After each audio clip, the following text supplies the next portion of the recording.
মুসলিম টেলিকমের নামে প্রতারণা, লাখ লাখ টাকা হাতিয়ে নিচ্ছে ফেসবুক অ্যাডের মাধ্যমে। ফেসবুক বিজ্ঞাপনের মাধ্যমে মুসলিম টেলিকম নামে একটি প্রতারক চক্র সারা দেশ থেকে লাখ লাখ টাকা হাতিয়ে নিচ্ছে।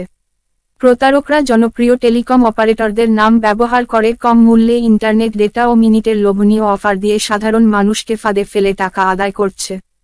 প্রতারণার ধরনটি অত্যন্ত কৌশলী। প্রথমে ফেসবুকে বিজ্ঞাপনের মাধ্যমে কম মূল্যের অফার দেখানো হয়। উদাহরণস্বরূপ, মাত্র 530 টাকায় 60 জিবি ইন্টারনেট ও 1200 মিনিট টকটাইমের মতো অফার দেওয়া হয়। এই অফারে আকৃষ্ট হয়ে গ্রাহকরা যোগাযোগ করলে তাদের বিকাশ, রকেট বা নগদ নম্বরে টাকা পাঠাতে বলা হয়।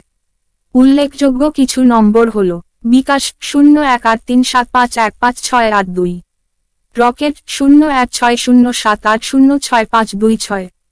প্রতারক চক্র গ্রাহকদের আশ্বস্ত করে বলে 2-3 মিনিটের মধ্যে অফারটি সক্রিয় হবে, কিন্তু টাকা পাঠানোর পর তারা মিথ্যা অজুহাতে আবার টাকা পাঠাতে বলে, যেন এটি ক্যাশব্যাক সহ ফিরে আসবে।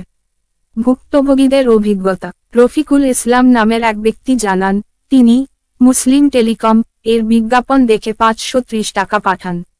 প্রতিশ্রুত অফারটি না পেয়ে তিনি প্রতারকদের সঙ্গে যোগাযোগ করেন। প্রতারকরা তাকে আবার টাকা পাঠাতে বলে এবং শেষে তার কোনো টাকা বা অফারই দেননি। তিনি বলেন, এভাবে আমার 530 টাকা মেরে দিল।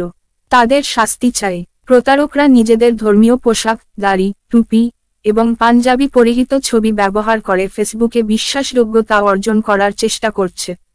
এভাবে তারা মানুষের ধর্মীয় অনুভূতিকে ব্যবহার করে প্রতারণা করছে।